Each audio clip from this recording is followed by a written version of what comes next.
करती हूँ कि प्लीज हमारा काउंसलिंग जल्द से जल्द शुरू करवा दे सर। बहुत उम्मीद लगा के रखे हैं हमारे परिवार वाले, कोई नहीं है हमारे परिवार में भी, हमको ही अपना पूरा परिवार चलाना है, सब छोड़कर आए हैं यहाँ।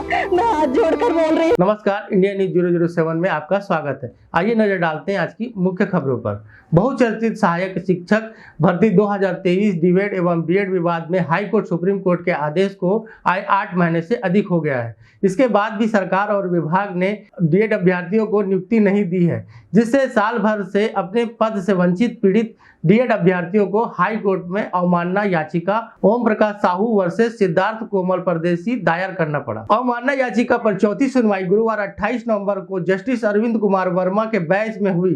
पिछले सुनवाई में माननीय जस्टिस ने शिक्षा विभाग के बड़े अधिकारियों को कोर्ट में वीडियो कॉन्फ्रेंस के माध्यम से जोड़ा था। हाई कोर्ट ने 21 दिनों के भीतर डीएड का नया सिलेक्शन लिस्ट तैयार करने और डीएड अभ्यर्थियों की नियुक्ति प्रक्रिया आगे बढ़ाने का आदेश दिया था, लेकिन 21 दिन बीत जाने के बाद भी सरकार की ओर से किसी भी प्रकार का कोई लिस्ट जमा नहीं करने पर हाई कोर्ट ने कड़ी फटकार लगाई। सरकार की ओर से पेश हुए वकील द्वारा लिस्ट जमा न करने के कारण बताया कि विभाग व्यापम को आवेदन लिखे गए हैं, परंतु व्यापम ने अभी तक लिस्ट नहीं दी है। माननीय हाई कोर्ट ने उनके ऐसे कारणों को सुनने के बाद सरकार द्वारा पेश हुए वकील को कहा केवल समय बर्बाद किया जा रहा है।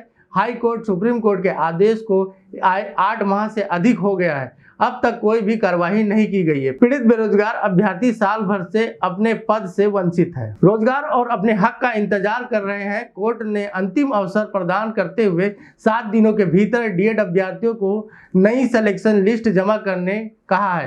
कार्रवाई न करने पर अधिकारियों पर कड़ी कार्रवाई करने की बात कही है। इस मामले की अगली सुनवाई 10 दिसंबर को होगी। में जो डीएड वर्सेस बीएड का मामला काफी लंबे समय से चल रहा था, जिसपे माननीय छत्तीसगढ़ हाई कोर्ट का फाइनल डिसीजन भी आया हुआ था 2 अप्रैल 2024 को। उसके बाद भी विभाग उनके आदेशों की लगातार अवमानना कर रही थी और माननीय सुप्रीम कोर्ट में भी कुछ एसएलपी लगाए हुए थे, जिसमें बीएडधारी भी शामिल थे। उन सभी एसएलपी के खारिज होने के बाद भी जो विभाग है वो लगातार मनमानी पे उतर आई थी, जिसे लेकर के हमने माननीय छत्तीसगढ़ हाई कोर्ट में कंटेम्प्ट याचिका लगाया हुआ था, जिसकी कंटेम्प्ट याचिका नंबर जो है 970/2024। आप सभी के बीच लाइव स्ट्रीमिंग के दौरान कुछ चीज़ें निकल करके आई थी, आप सबने अच्छे से समझा था। पिछले 2 सुनवाइयों को अगर ध्यान से आपने देखा होगा तो आप लोगों के मन में एक जो सवाल है वो काफ़ी ज़्यादा आ रहा होगा कि सरकार इसके बावजूद भी माननीय हाई कोर्ट और सुप्रीम कोर्ट के आदेशों की पालना क्यों नहीं कर रही है।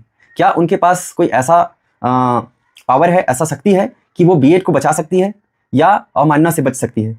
तो उसका एक सीधा साधा आंसर है कि नहीं, सरकार के पास ऐसी कोई भी शक्ति नहीं है जो सुप्रीम कोर्ट और हाई कोर्ट के आदेशों की अवहेलना कर सके, इसके लिए कोई कदम उठा सके, सिवाय कि जो आदेश माननीय छत्तीसगढ़ हाई कोर्ट ने 2 अप्रैल 2024 को दिया था उसको पालन करने और यथावत पालन करने के लिए। बड़ा अपडेट है कि वो ऑर्डर शीट आ गया है और इसमें क्या, और इस केस को 7 दिवस के बाद, 7 दिवस कहने का मतलब है वर्किंग डे जो होते हैं उस पर 7 दिन के बाद जो है कोर्ट में इसको फिर से लिस्ट किया जाएगा, जो कि 10/12/2024 रहेगी।